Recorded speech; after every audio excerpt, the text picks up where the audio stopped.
You're listening to the Southampton Delivery Podcast, a podcast dedicated to the Southampton Football Club and all of the SFC fans.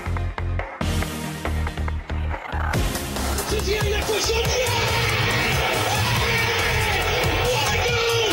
you want to have guarantees, you have to buy a wash machine. Fonte with a scooping header. We don't lose a match, either we win or we learn. And today we learned.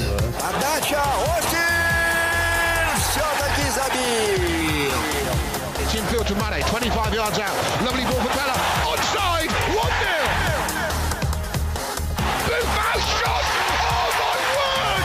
Unbelievable. We ran around the pitch like Bambi on ice. It was very, very embarrassing to watch. And now, your host, Matt Markstone.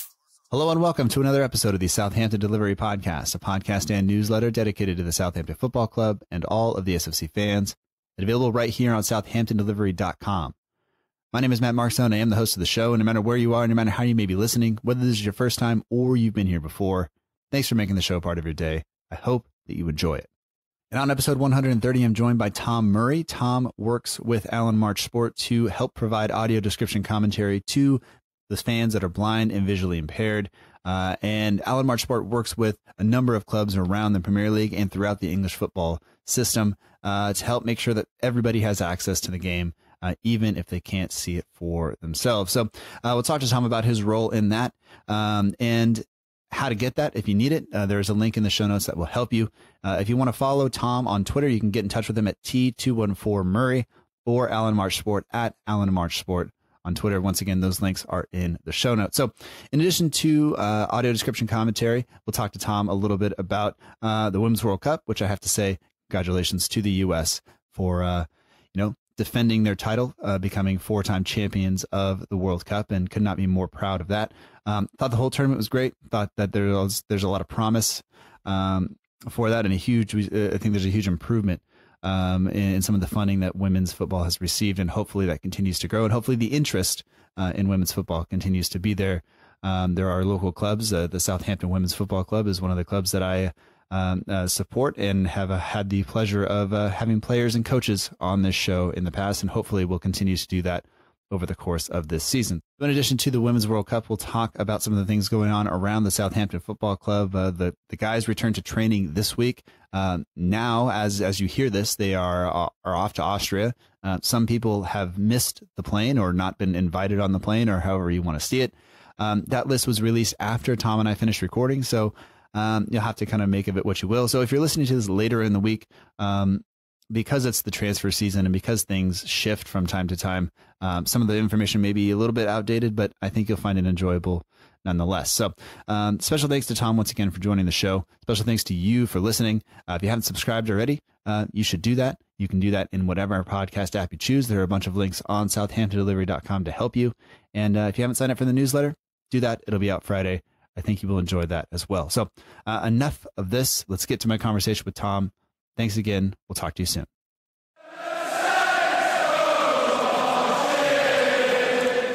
I'd like to welcome back to the Southampton Delivery Podcast, Tom Murray. You can find him on Twitter at T214Murray, and he works with Alan March Sport to bring audio description commentary to St. Mary's for fans that are blind and visually impaired.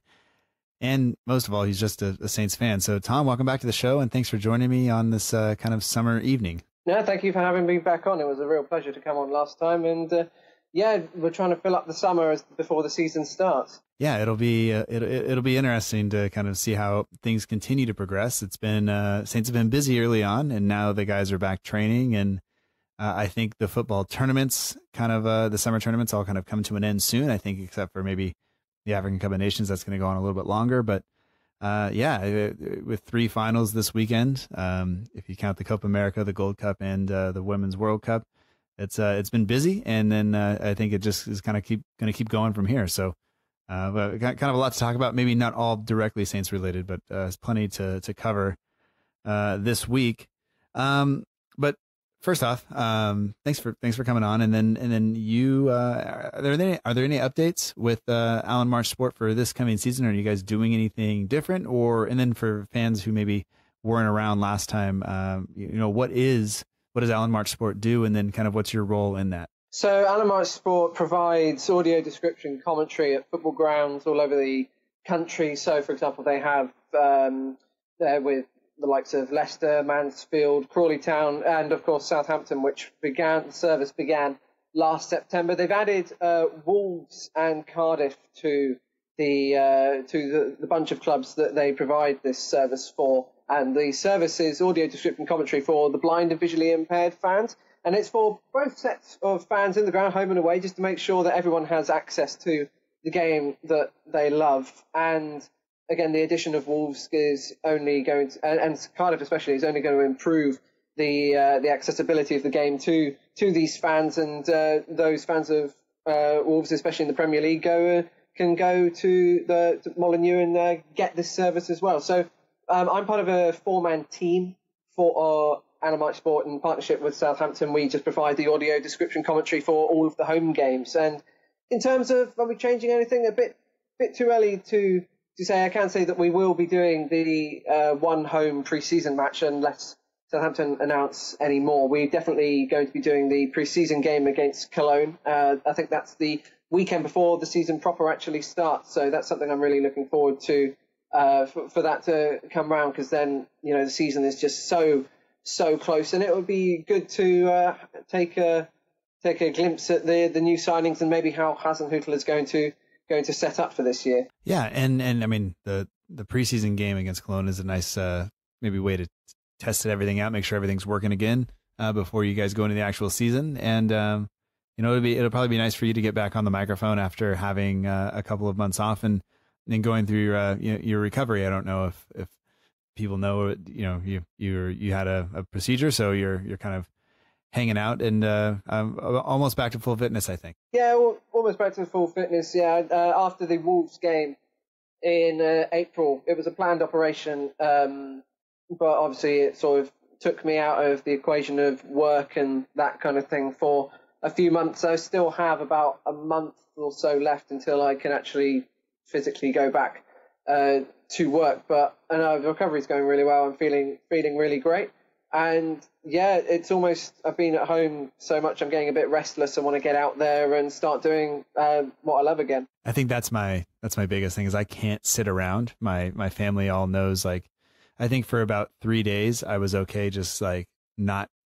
doing a whole lot over summer break, and then after that it was like I was starting to get antsy, and they were like, okay, we gotta let you do something, or you're going to go nuts, or you're going to drive us nuts. And so I'm trying not to do that, but I don't know how successful I've been. So I hope that you continue to progress well, and you're ready to go when the season starts, and you feel good. I think that's the most important thing, is that you feel good and you're safe. Exactly, and thank you very much. I think the one thing, going back to what you said, is that really got me was because it involved, the operation I had it was open heart surgery. It was planned, so it was serious. It was serious, but it wasn't a case of, oh my God, he's going to drop down at any moment and we're going to have to get the medics out. It was a planned operation that just came around quite quicker than expected, just for people, like, just things moving into place to cut a long story short. Yeah. And I just felt incredibly useless, because obviously I'm not allowed to pick up, because they've broken open the sternum. I can't lift things, and everyone's like, my partner's been lifting stuff, my parents have been doing stuff, and it's a case of I feel really useless. I'm standing around thinking, I can't actually do any of this. I really want to help, but I actually can't do it. And they're all going like, oh, it's fine, don't worry. But secretly, I'm just like, I feel so bad. Yeah, I had I didn't have open heart surgery, but I had a procedure on my heart where they went in through my leg when I was a sophomore in high school. So I was about 16. And I just remember it cost me a football season. And then I basically just had to lay there. And it was like, well, that's it. And then like, well, where's your scar? And it's like, I can't show you the scar because it's down where I'm not allowed to show anybody that at school. And so no, you can't see it. And that's it. But I remember the recovery was it was just a lot of, you can't do this, and you just have to watch yourself, and it's no fun. So I don't know. I hope that all heals up well, and man, I can't. Yeah, I mean, open heart surgery is that's it. I mean, that's serious, man. Yeah, it was a tough one, and it was actually, I found it quite funny that whilst I was in hospital, the one game that I was able to follow, because I thought football was coming on the Saturday, that'll be a nice distraction from, just the pain and the stress of being in a hospital. And I thought, watch the football. Hopefully it'll be a good game. And, football's going to get the heart racing, but hopefully it's not too much. Yeah, that game actually happened to be the 3-3 draw with Bournemouth. So that was a great one. That was a great one to keep the heart rate low. Oh, man. Yeah. And then, one of the guys who scored the goal that kept us up is no longer with the team. So, man, that's yeah. I'm glad that it's all going well. And I think once you get back into the booth, you'll be ready to go. So, definitely. So I am assuming that one of the things you've been kind of doing to keep up or keep yourself busy is, have you been watching the Women's World Cup, or have you been watching any of the other football that's been going on? I have dabbled with the Women's World Cup. The only full game I've actually managed to see so far was the semi-final against the US, whilst I've been keeping up with the scores throughout, having been on holiday for a bit. But I thought England played a very good game against the US. It just was a case of it wasn't to be. The US, they did very well and they deserved to be in the final. It was just a case of those last 20 minutes of everything that could go wrong against you pretty much did. And when you have the goal ruled out for offside, it was offside, but only by a fraction in my opinion. Then to get the penalty, then to miss it, and then to get the sending off, it was a case of, okay, it's not meant to be. It's not happening today. Yeah, when the goal was ruled for offside, I was relieved, and I thought, okay, like this is, you've had your warning, you should be okay. And then I didn't even see. I saw the player go down in the box. I didn't really see any contact because some of the camera angles weren't great. And then you can kind of see it was when they showed a couple different angles, and you can kind of see the contact, and you just went like, oh, this is going to be a penalty. And I thought we were in trouble. I thought if that goes in, then I think England, I'm not sure the US are going to recover from that, because I think England were really pressing and were being, had been the better team once the US kind of switched and decided to sit super deep. So I was a little worried. Then that was just a bad penalty. Goalie managed to save it. And from that point, I was not worried. I thought that just deflated England a little bit. And I don't know. I think had that game been the final, I think it would have been great. But I don't know. And then of course England played this morning. We're speaking Saturday evening, so England played today, not this morning. So this morning for me, but not for you. And it's, I don't know. Like they seem like they left it all in the semifinal a little bit today. It reminded me a little bit of the Men's World Cup last year when England played Belgium in the third place playoff, and England Belgium had a lot more quality. They seemed to want it a lot more, and for England it was a case of feeling utterly deflated from the defeat. And I think that could be said the same for today. I thought England were definitely masters of their own downfall, and Sweden just looked like they wanted it more. And I think for England that was a case of, when you have a goal ruled for offside in the semi-final of the World Cup, and then you get a penalty after a very, very long wait, and then only to go and miss it, you're at your lowest, really. You're feeling pretty deflated. And I just thought that a lot of the players didn't really want to be there. I can completely understand why, because you've just lost. You want to go home. Once you've lost, you just want to go home and be with your family. But to stay there for another game that realistically is pretty meaningless. If I'm going to be completely honest, the third place playoff is a fixture that you could quite easily cut out of the World Cup for any competition. So I think, they were just a bit deflated, and congratulations to Sweden for them. Getting third is a massive, massive achievement. Yeah, I mean, is it just the third place match? Is it just kind of a waste of time, just because neither team really wants to be there and wants to play for it, or is it just? I mean, at the Olympics, they give you get medals for first, second, and third. Like you have to decide that somehow. I mean, or is it just a case of basically everybody really wants to be in the final, and this is just not it? Like, who cares? Is that, I guess, is that the point? Is that how? Is that the feeling? I guess. Yeah, I would say so, because when you're in the semi-final, you're always aiming to get to the final. I mean, once you're in the semi-final, you've actually got a real tangible goal to go for, and you feel like, if the semi-final goes well for us, we can get to the final, and then in the final, anything can happen to football. Anything can happen in football, and unless it's Man City against Watford in the FA Cup final and Man City completely destroy them. But it's a case of when you get to the final, you've got that opportunity, and all it takes is the other team to make one mistake, or you to get that one chance. So I think when you've had such a massive game within your reach and you've fallen at one of the final hurdles, you kind of don't really and then you're forced to play in a game that in effect has no real trophy. I mean, yes, you got third place, but that's not exactly the World Cup. You just don't really want to play it. Yeah. I mean, I know you were on holiday for a while, but I mean, is the feeling around kind of where you're at? Is there any kind of noticeable difference in the way people are talking about football in terms, especially women's football, or is it kind of just business as usual? I think there was, from where I was, a lot of it was typical England. Say it's the same old England getting so close and then not quite getting there. Especially with the World Cup last year and that England, all the talk of it's coming home and then it didn't. And I think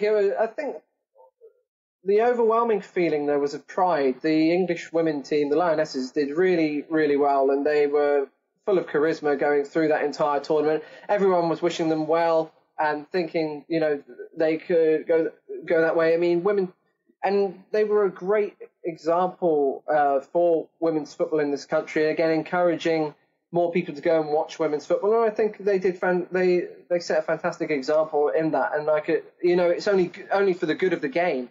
So it was a bit of a feeling of pride, of hard luck.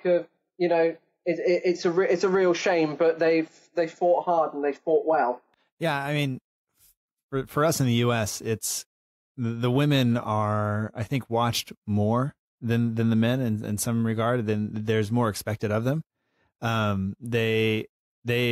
People expect them to dominate tournaments and to beat teams. And anytime you see that they draw or lose, you go like, oh, they must have had a really bad day. Like we are kind of that arrogant, and our men's team is not that way. I kind of doubt our men's team every time they step on the field, and I feel bad saying that, but it's just kind of the way it goes.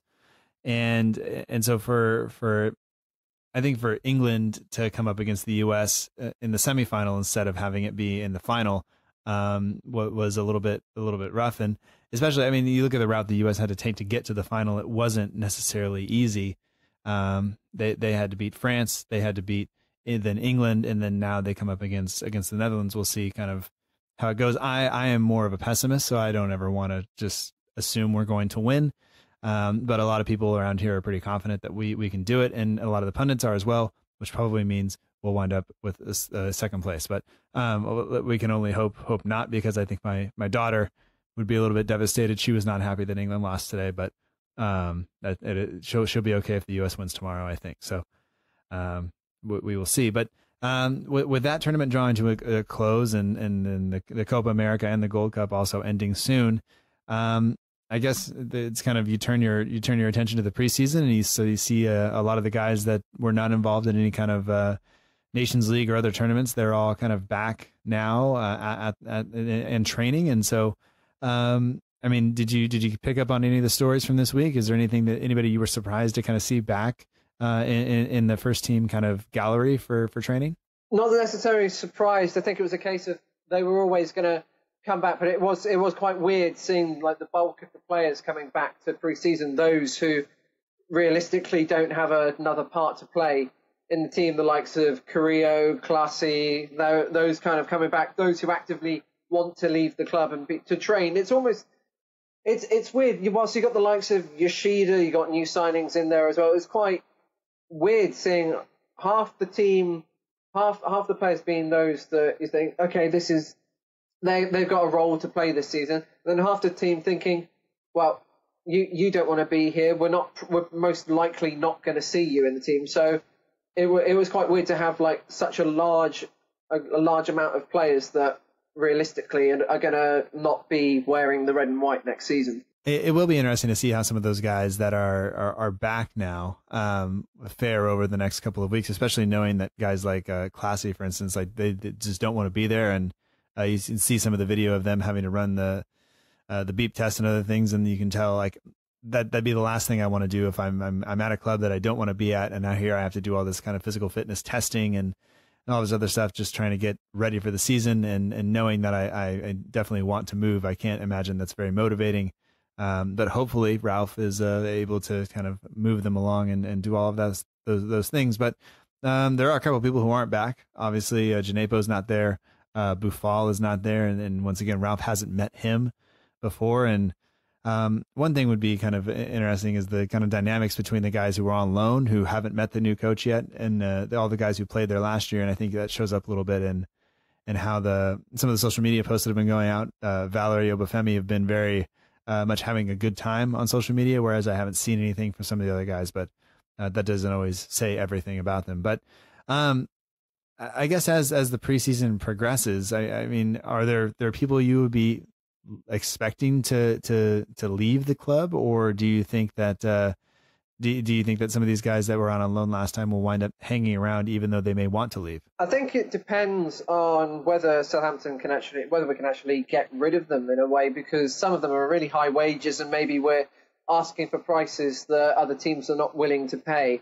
I personally would like to see Buffal given a chance, because he obviously has the ability. It's whether he has the application for that, and especially if he has the application to work really hard under Ralph. Because if Ralph can actually mould him in a way to suit his style, then Buffal will be pretty much like a new signing. As cliche as that sounds, when we caught glimpses of it under Puel, we obviously had the wonder goal he scored against West Brom, where he took it round the entire team under Pellegrino.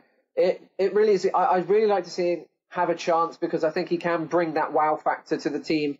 And if he can get into the side and play at pace and play with his head up and not take it round everybody all the time, but I think he could fit really well into the system. But at the same time, if Ralph wants to move him on, I think we've got to trust his decision in that. He's seen enough of Buffal, therefore, to make that decision that he doesn't want him in his team. He doesn't think he's going to work hard enough. Another player, maybe I'd expect to see the likes of either one or two of Long or Austin to leave. I think Austin would be most likely, because I think last season showed that he was on the bench quite regularly. I don't think he has the fitness or the pace to actually play in a Hasenhüttl side, because if we're basing it on pressing, let's face it, Charlie Austin isn't going to be closing anyone down really, really quickly anytime soon. And if I was going to say any other player, one player I think I'd definitely expect to leave is Hoot, because he was pretty catastrophic at the start of the season. And I don't have any confirmation on this, but I've heard his attitude kind of isn't brilliant.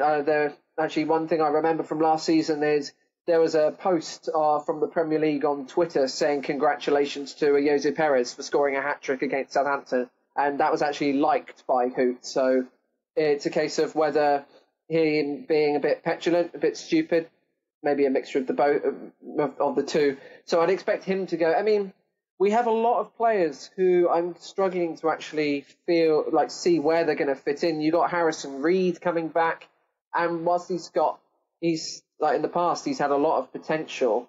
He's coming up to, I think, like 24, 25, and he's gone past one youth prospect into an actual established squad player. Like, he's in that range where now he's probably he's not too far off his peak, but he's getting there. And it's a case of if he hasn't made it into the starting lineup by now, or if he doesn't have Premier League teams after him by now, maybe it's a case that we feel he's not good enough.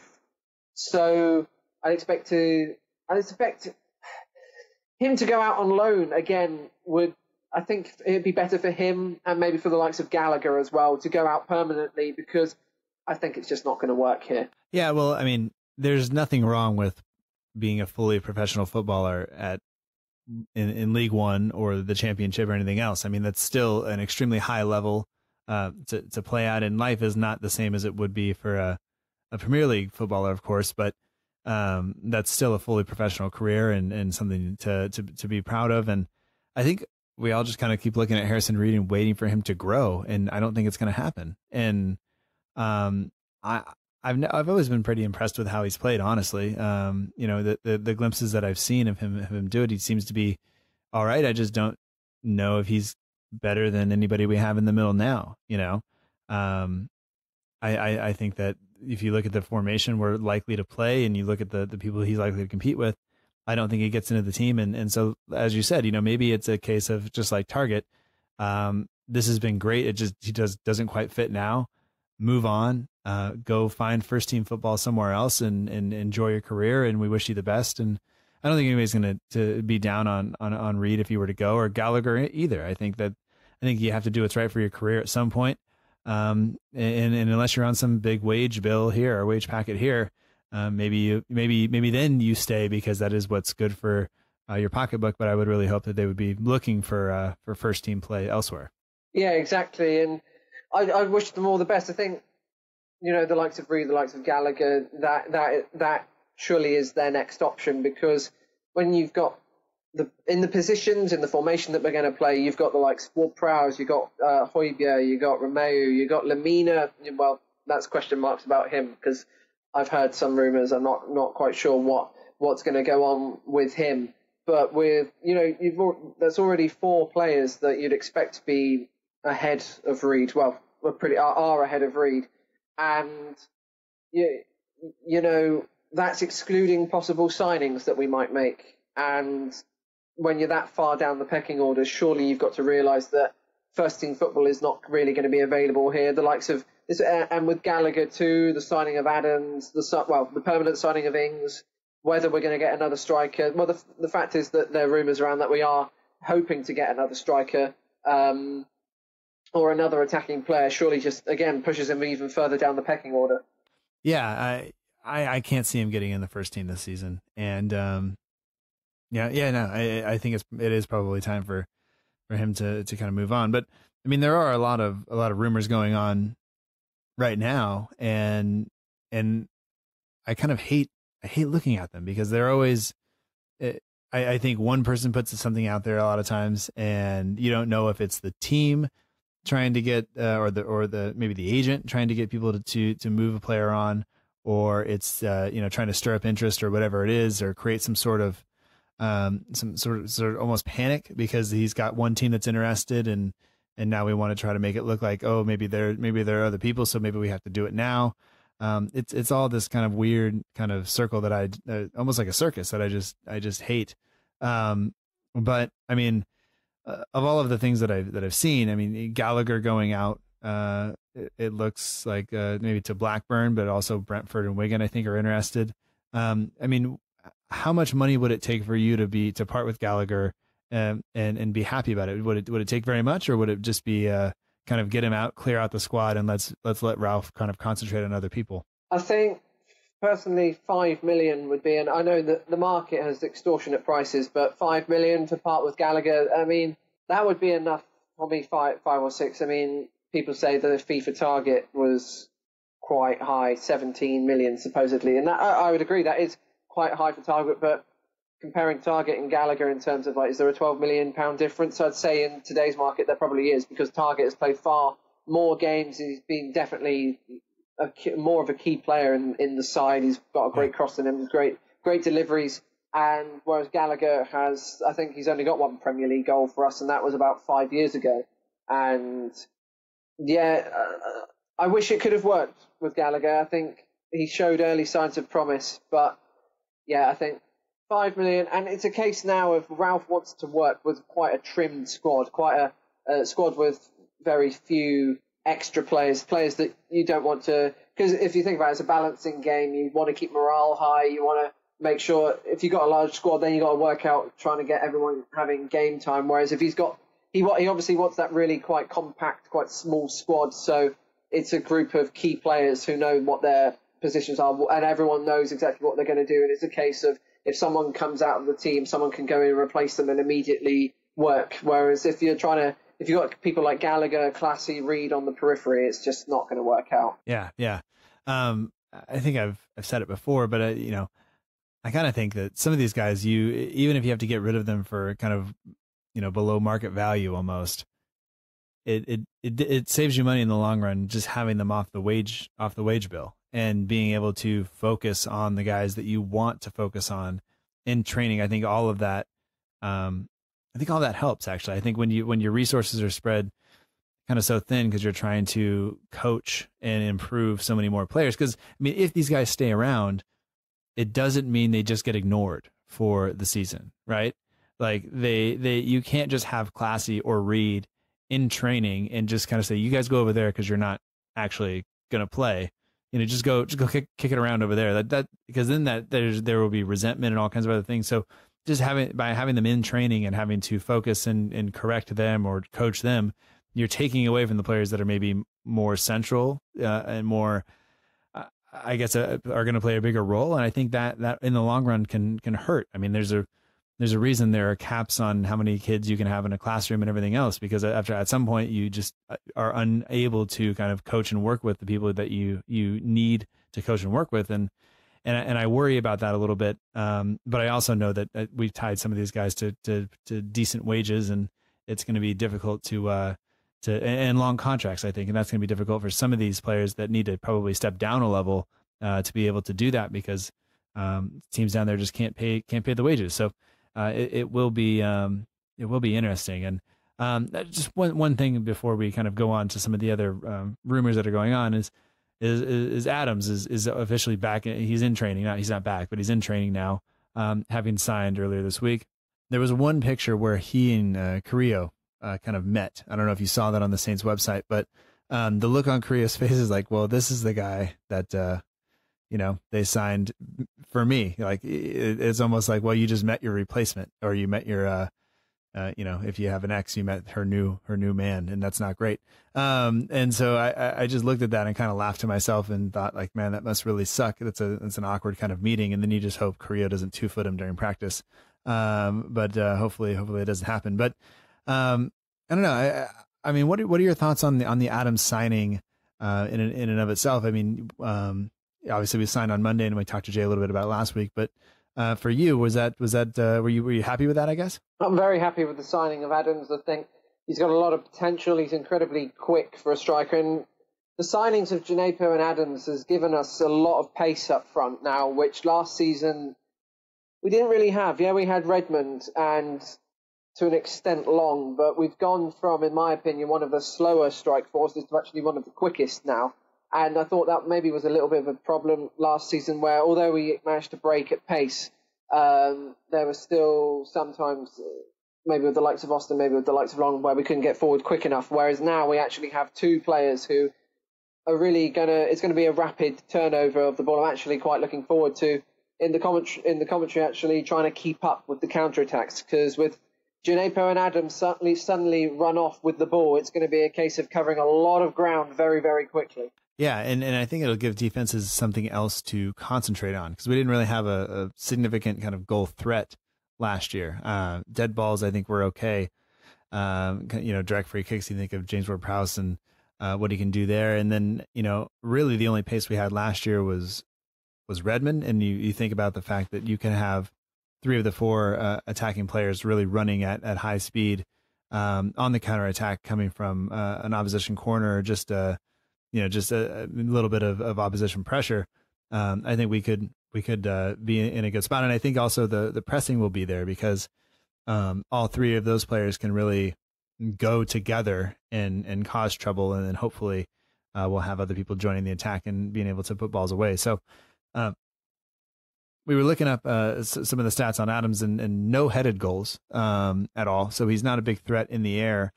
But I also think that it's just not his game, and that's okay. I mean, we have plenty of other people who have the height, who can get into the box and head goals away if they need to.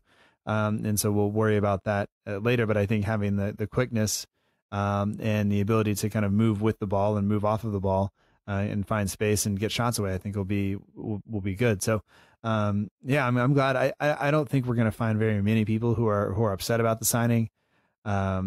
I know the price could rise pretty significantly, and there is a sell-on clause.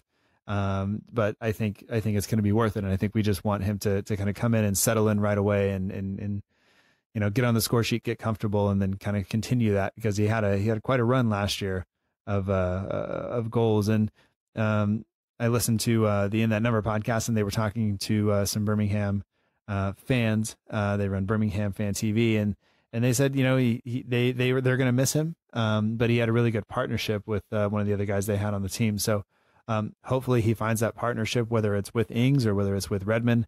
I don't much care. I just want him to find it and get comfortable in the squad. Exactly, and he's one of those players who I believe, we've signed exciting strikers in the past for relatively big money who haven't actually hit the heights that we expected them to. Obviously, in the past, Osvaldo, who turned out to be a bit of a nutcase, and then a bit unfair on Carrillo. He was brought in by Pellegrino as sort of like his man to turn it around, and it just has backfired horrifically. But with Che Adams, one thing I actually really liked about, I don't know if you've seen the video of his goals from last season, he tends to catch a lot of the keepers out by shooting early and getting them in the corners. And whilst the shots look pretty scuffed or a poor connection, they've still gone in. And whilst in the Premier League you might not get away with that as much because keepers are going to be far quicker, the pace of the game is a lot quicker. I think he will work very well in the pressing, because quite a lot of the goals were him causing problems in the defence just purely from closing down. And whilst he had a really good partnership with the other striker at Birmingham, I think it was Jutkiewicz, he managed to make a lot of the goals himself. And whilst he isn't strong in the air, well, we don't know that for sure. But whilst the record says he doesn't score many headed goals, if any, he seems to have a real physicality about him to bully defenders. And if you can mix strength with a lot of pace and an eye for getting a quick shot away, I mean, if we can, mould the team really well and get the formation and the tactics right, that we could cause loads of defences in the Premier League real nightmares. Yeah, I think going back to the point you made about some of the finishes, they weren't the cleanest of all time. Some of them, and I think that with some experience and with some more practice and just kind of growing up a little bit and realizing that you got to be a little bit better than that to get it to go in the Premier League, I think he'll grow into it, and he's got a lot of time to do that. So I was a little worried kind of watching that stuff too, but I think we'll have to be kind of patient with him in that regard. But like you said, a lot of the goals were him doing things himself, whether it was turning defenders or whether it was closing down and just applying pressure and causing mistakes. And you wonder, if center backs in the Premier League will make as many mistakes, if they will feel that pressure, or if they will kind of just be more comfortable on the ball. So we'll have to kind of see how that goes. But I think it will be. I think one thing that the team is definitely going to be this year is more exciting than it has been in the past kind of maybe 3 or 4. And I think that in and of itself is important. I think that will get more people, not just in the stadium, but engaged in what's happening on the pitch and therefore supporting the team, because the excitement levels will be up. It's clear when you do that kind of stuff that you are trying. And sometimes the fans, we accuse players of not trying hard enough, of not being committed. And I think if you look at the players that are being brought in right now, that there is definitely that commitment is not a question. It's not an issue. So I think with that said, I think we'll be okay in terms of having fan support for the guys, even if they don't score goals right away. Maybe even if we drop a few games here and there early on, I think people will be pretty happy with the way the team is going to go about playing, and I think that'll be a nice turnaround from how it's been recently. Yeah, with how it's been recently, the past couple of seasons, the football hasn't been brilliant, and obviously we've been around the relegation zone. And under Puel, the football wasn't exactly thrilling, although we were getting much better results than we were. I think there's a lot to be excited for next season. I think relegation, I mean, this could come back to bite me, and it might be completely wrong, but I think relegation won't be an issue next season. Maybe towards the start we might feel a bit, as you say, we might have a bit of a rough patch. It is quite a tough beginning, especially that run of home games against the large teams, that maybe we won't pick up a lot of points at home and therefore we've got to get them away. very early on, the likes of Brighton, Sheffield United. But I think that there's a lot. The football is going to be exciting next season, and if we can continue in the transfer market like we have done so far, the team is going to be one that is going to get fans, off their seats. There's going to be a lot of flair in there. There's going to be a lot of pace, and it reminds me slightly of the season of Pochettino's first season, like the feeling about it, because obviously it's similar to Ralph. Came through midway through the season, whilst we weren't in such a bad situation when Pochettino replaced Adkins. It was the case of he instantly brought in the pressing football. The football immediately made the fans look up and be really engaged with the team, because it was we haven't seen this style of play before. This is really exciting. Teams don't really know how to play against it. We've had that half season with Hasenhüttl, and now we've got this summer of him building the team that he wants to. And it kind of feels like just before that full Pochettino season where it's a case of this could really be quite exciting. Yeah, I think we're all ready for it. And I think the things you point out, the flair and the pace and the kind of high pressure, I mean, when you turn on a game and it's think back to a couple of seasons, think of Hull a couple of seasons ago or Burnley a couple of seasons ago. Nobody wants to watch that. That's not the game where if you have a choice to watch any game in the Premier League that you're going to turn that on. And I think that when I started watching the team, it was in that kind of first full season under Pochettino, and the games were exciting. And then you followed up with Koeman, and those games were exciting. And then you watch over the past couple of years, and I think that maybe the new draw, a lot of Americans probably, and I'm speaking for maybe I shouldn't do this, but I think you take a lot of Americans, a lot of people who come from outside of England and outside of Southampton, and if they're given the choice of having all 20 teams, because a lot of us don't have any heritage that links me to Southampton necessarily, but you have a choice, and nobody who's watched us over the past 3 seasons is going to go yeah, that's my team. Nobody wants that, and so I think you have to do something a little bit to be exciting. I think these signings, even if people who are just getting into it maybe won't know them, and that's fine. But I think once they see them play on the pitch and see how we go about it, I think they'll kind of speak for themselves. So I am excited about that. But let's run through some of these other players here, and I'll just ask you if you think they will be at St. Mary's on opening day or not. Granted, we still have about a month left to the transfer window, but we have rumors and we have whatever, and we know we need to get rid of players, but we'll see. So. We talked a little bit about it, but Sam Gallagher, do you think he'll be here, or do you think he'll be permanently gone? So either here or on loan is I'm going to count that as here because he's still ours. But you think he's going to be sold, or he's going to be a Southampton player on opening day?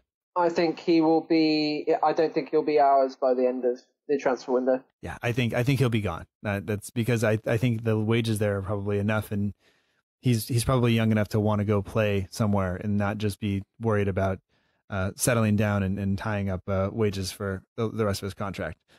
Jack Stevens. That's a difficult one because I think it depends if we sign another centre-back. I don't think he'll be here because I think he'll move further down the pecking order. I just can't see him being above Yoshida or Vestergaard or Bednarik. I think Bednarik is definitely first choice at the moment.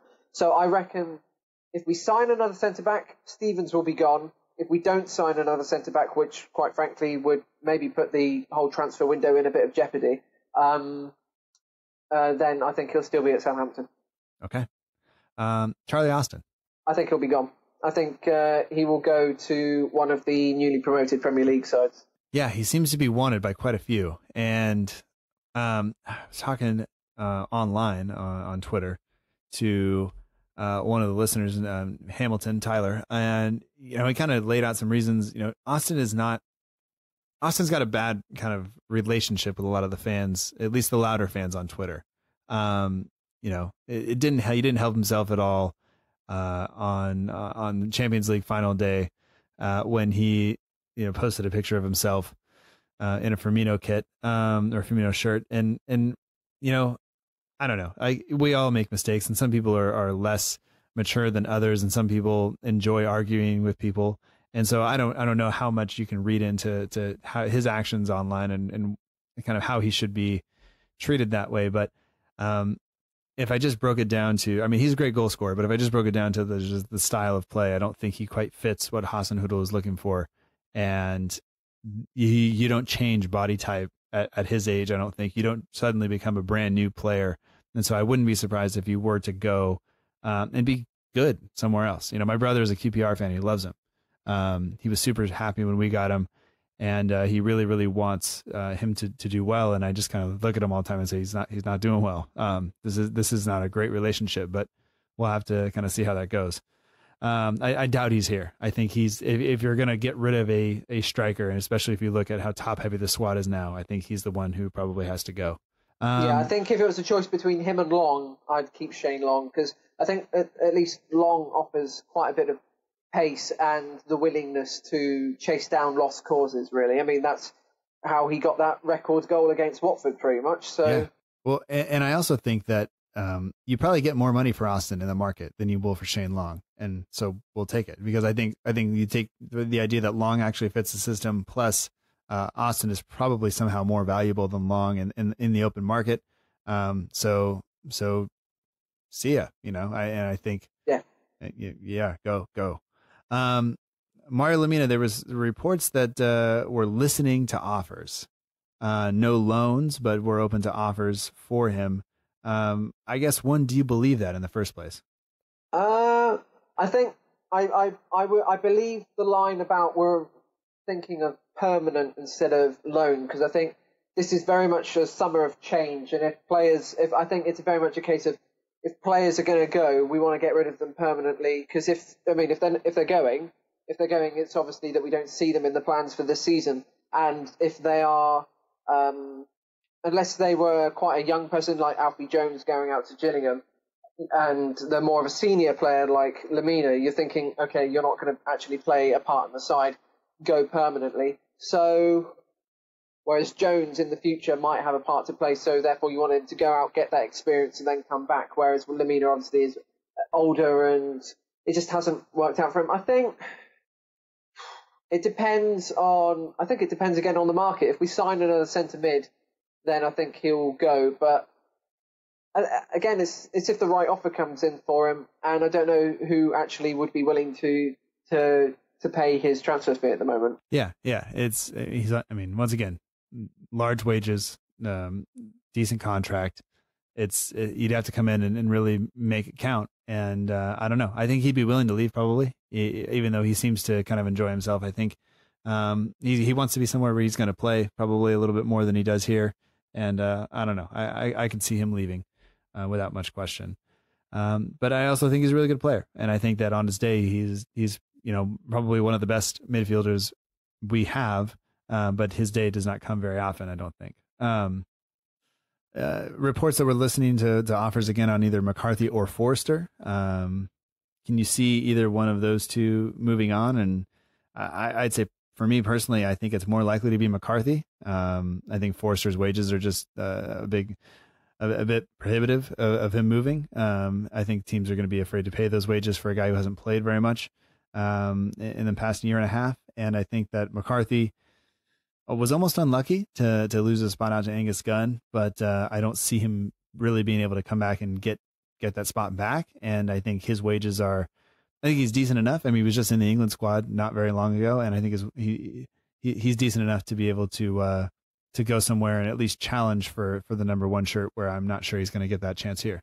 Yeah, I think when we signed Gunn, I think my opinion was, although McCarthy is number one, Gunn is going to be playing regularly by the end of the season. I think he's got a lot of potential. I think McCarthy is definitely the more, as you say, with like wages, he's definitely the more sellable asset, as it were. I'm not sure if that's a word, but he's the one that's probably easier to shift. Whereas with Forster, whilst I think out of those two, I would get rid of Forster first, just because he's not really offering anything to the team.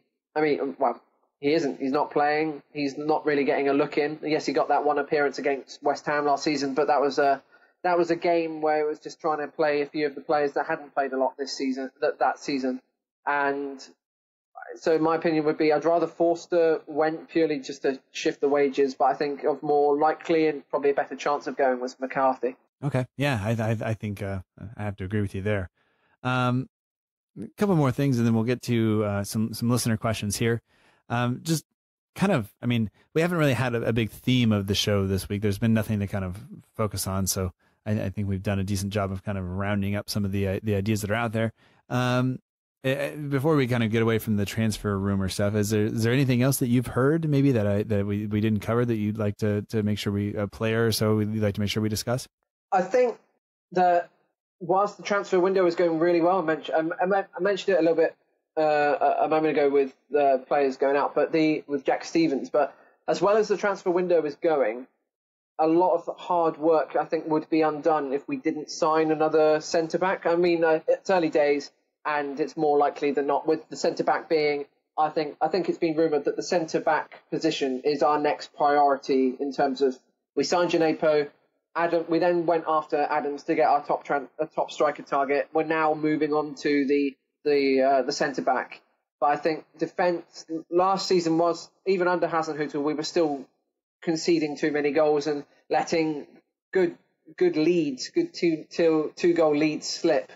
So I think a lot of good hard work would maybe undone if we weren't to sign a centre back, purely just because otherwise the tactic next season is going to be hoping that we can outscore the opposition. Because with I just think that area really does need to improve. And whilst Saints have been brilliant so far in the transfer window, getting 2 top targets and especially getting Che Adams, who I think is going to bring a lot to the side, that the centre-back position is definitely one that needs to be seen to before the season starts. Yeah, absolutely. I think it is going to be a position that we have to focus on. And I think a lot of the rumors of people coming in, there's rumors of us looking at Pontus Jansson as a potential center back signing. I think we're going to see a lot more of those over the next couple of weeks. And I think we do need to probably make a defensive signing. And that probably means clearing out at least one center back, and that being probably Jack Stevens. And Hoot, I guess, too, as well. So maybe 2 of them to get one in, and I think that'll be pretty good. But we were talking a little bit earlier about this season. There seems to be teams making moves. Some of the teams that were decent last year that surprised some people. You think of teams like Wolves, who played pretty well. You look at what Watford did. You expect, I guess, you'd probably expect Everton to be a little bit better than they were, I guess, last year. Leicester as well. But I mean, do you see this season being one of those seasons where maybe, whether it's Man United, kind of looks like they have to go through a bit of a rebuilding process, or maybe Arsenal, that they miss out on the top 6 completely, not just the top 4, but they fall out of the top 6, and we see maybe a couple of other teams challenge for those spots? I think this is a good as opportunity as there has been since Leicester won the Premier League for another side to not necessarily win the league, because when you got Liverpool and Manchester City as strong as they are, making good signings, especially Man City, I think, broke their transfer record signing Rodri, who's only going to make their centre midfield even more of a wall to try and break through. Those 2 teams, I think it's definitely a time that one of the lesser teams can actually break into the top 4 or the top 6. Leicester are a very good one to look at. I know they, in my opinion, have overspent on Jose Perez. Still a good player, but 30 million for him is definitely one that just takes. I was a bit taken aback by, because I thought years ago 30 million would have got you, a really good quality signing, and now 30 million is getting you a Jose Perez. Not knocking him. I think he, for a side like Newcastle, even for a side like us, he would be a decent striker, and he got certainly something about him. He's quite an annoyance to teams in terms of like his pace and his tricky and like his finishing ability. But 30 million. I mean, I had a conversation with someone on Twitter earlier. Like, I put a post out saying how 30 million was just too much, and someone said, I think it was a Leicester fan, saying that we just spent. How could I talk when we just spent 20 million on Danny Ings? And I'd say, 20 million is a lot of money. And I'd say Danny Ings and Jose Perez are pretty similar ability. They both, I think, got similar amounts of goals recently. Yes, Danny Ings has had less of the season to actually play due to injury. But if I rank them with similar ability, I still wouldn't buy Danny Ings for 30 million. I'd see that as grossly overpaying for him. But another signing that Leicester seemed close to making, just going back to the point, is the player they had on loan last season, Tielemans, who I think is a really, really good player. And, with the likes of Vardy, with Tielemans, and if they sell Harry Maguire, they then have 80, 90 odd million to play with in the transfer market. I think Leicester could, do another Leicester in terms of actually finishing quite high in the table. Wolves, I don't think as much as they'll do as well as last season, purely because they've got European football to contend with. And we saw with Burnley last season that even though the season before they played out of their skins and did really, really well, I think it was the best away form out of a lot of the bigger teams.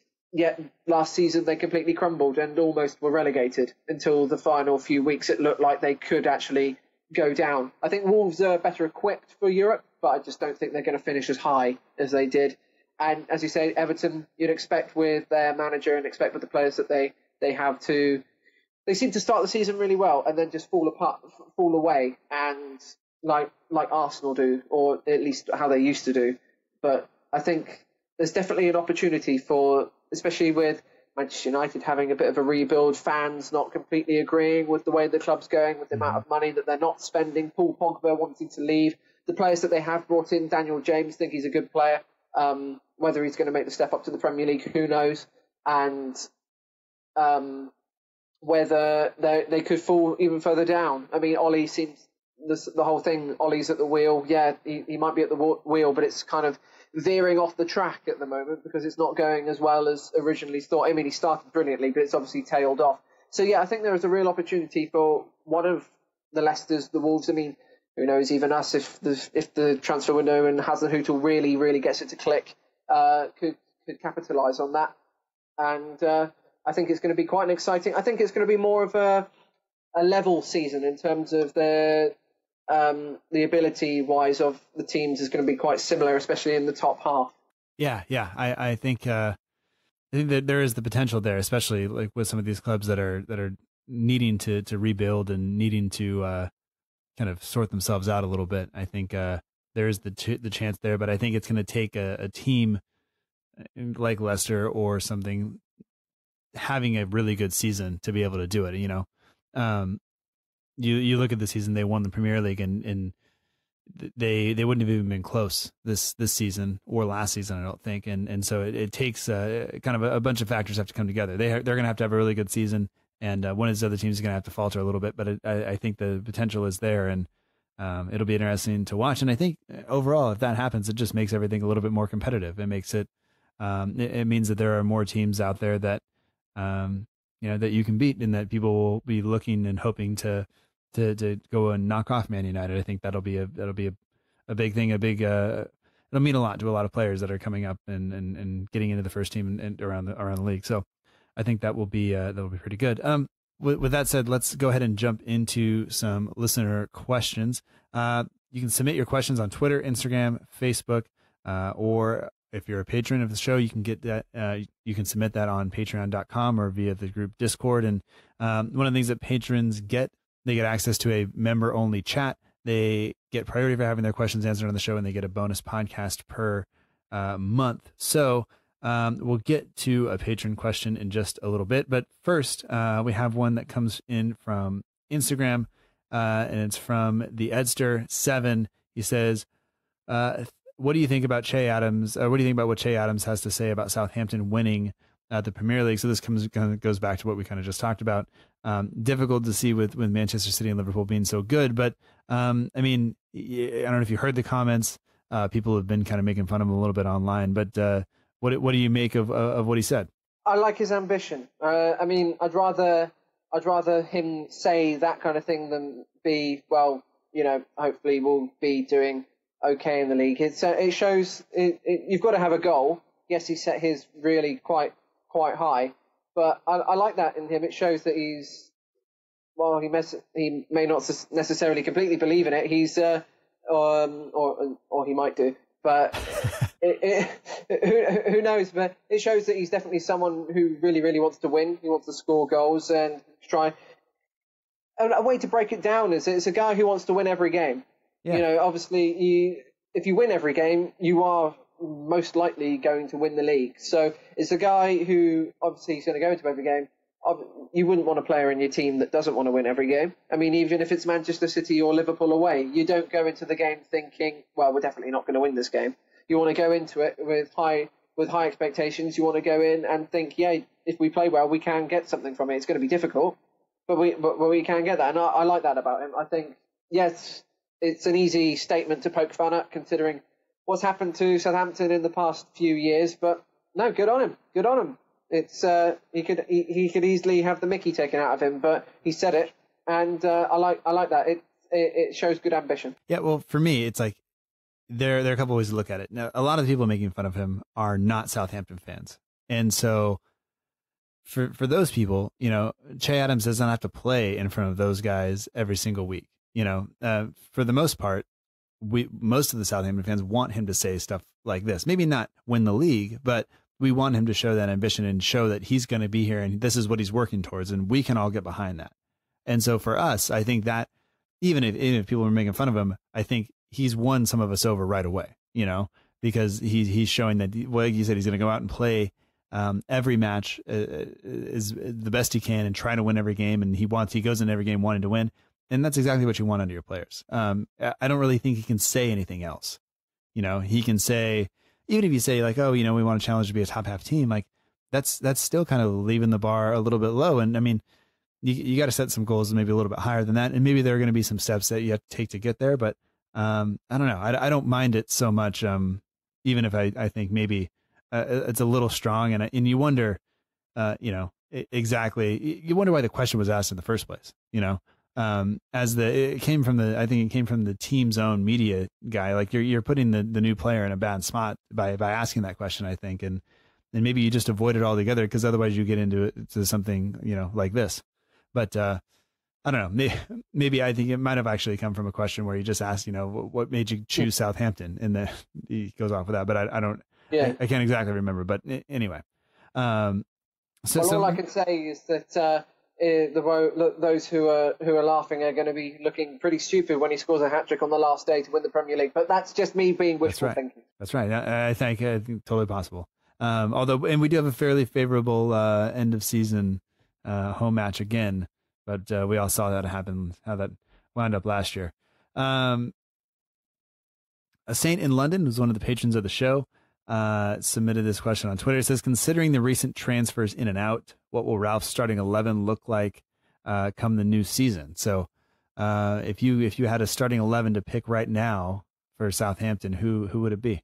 My starting 11, I have Gunn in goal. I'd have I think he will go. I think he will start with the back four because last season the back five was very much a case of if we don't shore up the defence, we're gonna get relegated. That's going to happen. So new season, he can start with his formation that he wants to go with. So back four, Valerie on the right, Bertrand on the left, and I'd then have Bednarik and Vestergaard in centre, assuming, again, that we don't sign a centre-back just going on current transfers.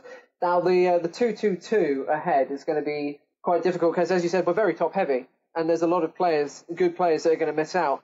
And let's say for the two holding midfielders, you've got to have Højbjerg in there, and I want to put Ward-Prowse in there as well, but you just don't know if that's going to be too weak in, like, the strength isn't going to be there. So maybe I'd go with Ward-Prowse, and then the two attacking midfielders, I'd have Redmond and possibly Armstrong. No. So why Armstrong? Gineppo. And almost forgot about him for a minute. Because, again, Armstrong, another good attacking midfield player that we just can't actually fit in the side at the moment. And then I'd have a top two of Adams and Ings, I think, to start off with. Whether it works, we don't know. We'll have to see. But that would be my starting 11. All right, I'm going to go slightly different because I am a little bit worried about the midfield a little bit. So I think the back four is going to be there. I think it'll be Vestergaard and Bednarik, Valerie, Bertrand, Gunn in goal. And I know I'm just going all out of order here, but that's whatever. You get to the 2-2-2 aspect of it. I think what'll happen is it'll be Højbjerg and Romeu starting with Redmond and JWP just ahead, meaning that I think Djenepo misses out on the start. Up top, you have Ings and Adams, knowing that Ings is not going to play the full 90. And so Redmond will shift to the top to play with Adams for the last 30 minutes. And Djenepo will come in on the left. Probably completely wrong, but that's what I would do if we were to choose it right now. Ideally, I'd probably want another center back though. So this brings us to our last question. It's from James Willis. He's at James Willis 86 on Twitter, and he says, "Who scores more goals as a front two? Redmond and Adams, Ings and Adams, Austin and Adams, Long and Adams, Long and Ings, Long and Redmond, Obafemi and Adams, Obafemi and Ings, Obafemi and Long, Obafemi and Austin." I think. Does he have Austin on here? He does. There are some combinations I'm sure that are not there, but I think it's easiest to strike off a couple of these as being the ones that are going to be the least likely to score goals. And for me, that would be Long and Austin as a partnership will probably not get there this year because I don't think Austin's going to play. I can't see Obafemi getting a lot, but up top, who do you think winds up being the best kind of strike partnership that we're going to have this season? Well, I agree with you with the fact that we can strike off a few names: Austin, Long, Obafemi to extend. I think Obafemi, this is a big season for him. He could, because he has a real chance of, breaking into the side, especially if we do get rid of some of the strikers that we're no longer going to need. But I think I'm going to assume that Adams is going to start most of the games. I think it's going to who partners him, and I think Redmond will be playing behind the strikers in those two attacking midfield positions most of the time. So I'm going to have to go with Ings, and that all does depend on how fit Ings can stay. But one thing, when we looked at the video of Adams scoring, he worked well with players like Jutkiewicz, and I think Ings doesn't have quite the pace that he does anymore, but he has a good amount of strength to hold up the ball, and I think we saw, especially against the Wolves game, against Wolves towards the end of last season, where Ings was actually pulling the strings and setting up a lot of chances for Sims and Redmond, and playing in a deeper role. He actually fed the striker and the attacking players really well. So I think that could work really well with Adams getting in behind and Ings playing the through balls to him. Absolutely. And playing balls to if we're in a little bit of trouble and he's having to drop deep, hold the ball up and turn and let Adams run off of him, I think that's a pretty good place to be. And I think that if you think back to some of those goals that Adams scored, a lot of them were him against a defender or two, and it's just beat the defender, put a shot in, and that's what he'll have to do. And I think that sets up well. So if we're talking just as a front two, I think it has to be Ings and Adams probably, simply because I think Redmond will play, like you said, more behind, maybe a slightly more free role, but we'll have to see. And I do expect Redmond to score plenty this season. I do, but I think as a front two, it'll have to be Ings and Adams, and if not, I think we're in trouble. But anyway, that does it for the questions for this week, and we've talked about transfer rumors. We've talked about a little bit about the World Cup and everything else. But is there anything else you wanted to highlight before we kind of call it a day? I'd say that, just to remind anyone who may have missed it, if you do know anyone who is interested in, who's blind or visually impaired and does want to go to the games, is maybe stop going to the games because they can't see or they don't find that they have good access, we do have the audio description service. It will be provided going on to this season, and it will be provided at the pre-season game against Cologne. So if you, on another occasion, wouldn't have gone to pre-season because you didn't think the accessibility was there, then it will be there, and I'm very much excited for the season to start and providing the service. Yeah, and maybe if it's somebody who doesn't currently have a season ticket or doesn't currently go to a lot of matches and they've never used it before and never tried it, and maybe the preseason match is a good chance to test it out and see if it's something you're interested in, something that works for, enhances your match day experience, I guess. Exactly, and it's all about providing the service for these fans. It's really humbling. It's a privilege to provide it, and knowing that they're getting the enjoyment out of football, going to going to the matches and having the same experience pretty much as other fans, in terms of they can keep up with the game as fast as anyone else, and they don't miss anything really. Yeah, I think that's what it's all about. So, once again, thank you for coming on, Tom, and thank you for volunteering your time to work with Allen March Sport and provide that service. I think it's great, and I don't know, I enjoyed chatting with you. I wish we maybe had something a little more concrete to kind of sink our teeth into, but I think it is what it is, and it's just the way that kind of the off season goes. Yeah, exactly. The summer, it's a case of you never want to wish time away, but it's a case of, especially this summer with the transfer window, with things being so positive about Southampton, it's kind of, you want the season to start, even if it's just the pre-season friendlies. You want to go out and actually have a look at how the team has progressed and get excited about how Hasenhüttl has got them to play. Because one thing he didn't have last season was time to work with the players. It was very much, okay, we've got a week to prepare for, we've got a week to prepare for Everton, to prepare for Cardiff. So you can only sort of coach them as well as you can during the week in that short space of time. Now he's got the whole summer to completely hone his style, and the players, the ones that are going to be there, the ones who want to be there, seem to be really excited about that prospect of working with him. And if he can bring his own players in, then that suit his style, because obviously last season it was very much a work with what you have. But now the excitement about this season, I'm really, really buzzing to get back there. There's a really good vibe about the place, and bring on Burnley on the opening day. Yeah. I mean, we can, I guess, get a little bit excited. We have, I guess only 1 week until preseason matches actually start. We're not sure what that'll look like or who will play, but I'll be interested to see kind of what the lineup looks like going in when they go over and play Altach. So that'll be good. But that's next Sunday, I believe. And with every show, the season just gets a little bit closer. I have my schedule up here, and not that many more shows before the season starts. So we're just hoping it comes. I mean, the sad thing is I'll be back in school before the actual season starts, which is heartbreaking, knowing that my summer will be over before football kicks off. But that's okay. I won't complain. Anyway, well, Tom, thank you so much. If people want to follow you, they can do that at T214 Murray on Twitter.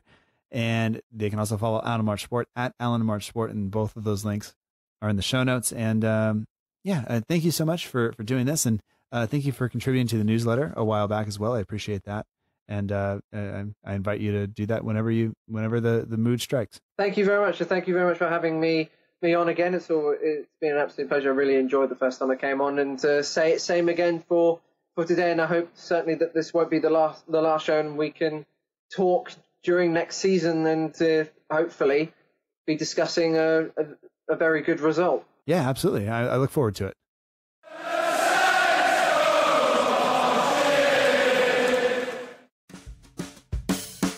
And that does it for this episode of the Southampton Delivery Podcast. Thank you so much for joining us. I hope that you've enjoyed it.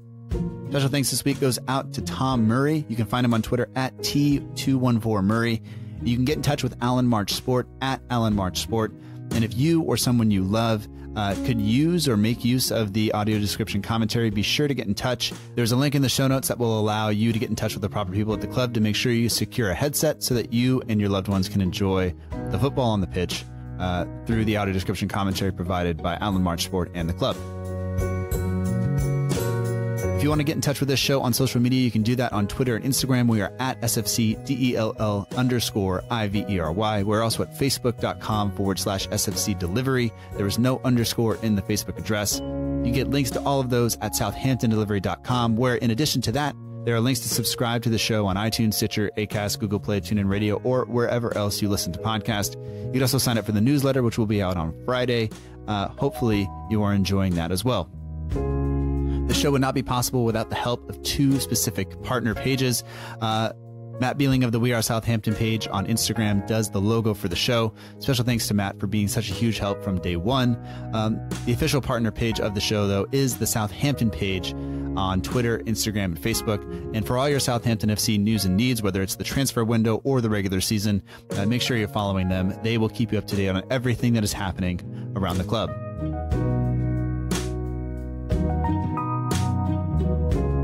All music for the show comes courtesy of the Free Music Archive at freemusicarchive.org. The intro song is Epic Song by Boxcat Games, and the intro credits that you're listening to right now is Aim is True by Paddington Bear. We'll be back next week with another episode of the show, and we'll be back on Friday with another edition of the newsletter. Thanks for listening, and until then, remember that together, we march on.